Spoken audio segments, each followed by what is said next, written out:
PSSI disebut akan segera mengumumkan pelatih baru Timnas Indonesia menggantikan Patrick Kluivert. Segudang pengalaman dan juga prestasi saat menukangi Timnas membuat nama John Herman semakin menguat menjadi juru taktik Timnas Indonesia.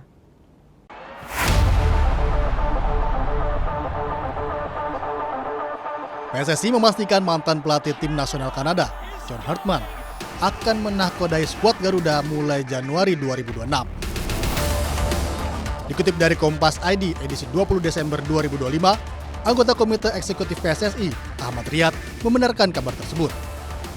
Benar, Pak Marji yang akan mengumumkan, ujar Ahmad Riyad. Publik sepak bola tanah air kini menaruh harapan besar kepada sosok Herman. Tangan dingin Herman diharapkan memperbaiki prestasi Timnas Indonesia. Rekam jejak Herman tak bisa dipandang sebelah mata. Pelatih 50 tahun ini membuat sejarah bersama Kanada dengan membawa lolos ke Piala Dunia 2022 untuk pertama kalinya sejak 36 tahun terakhir.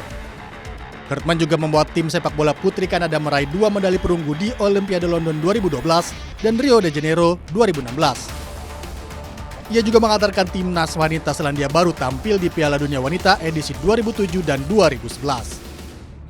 Pelatih berpaspor Inggris ini mengutamakan hasil sehingga selalu menerapkan taktik fleksibel di antara 3-4-3 dan 3-5-2. Formasi ini sangat dipahami pemain Timnas Indonesia karena pernah diterapkan saat diasuh Shin Tae-yong. Selain itu, pelatih berlisensi UEFA Pro ini juga dinilai bisa menguasai ruang ganti tim.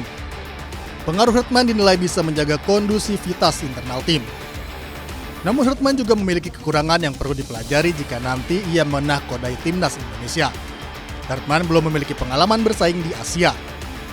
Jika jadi ditunjuk oleh PSSI, Herman akan jadi pelatih berkebangsaan Inggris kedua yang menangani Timnas Indonesia. Sebelumnya Indonesia juga pernah dilatih pelatih asal Inggris, yakni Peter Witt pada 2004-2007.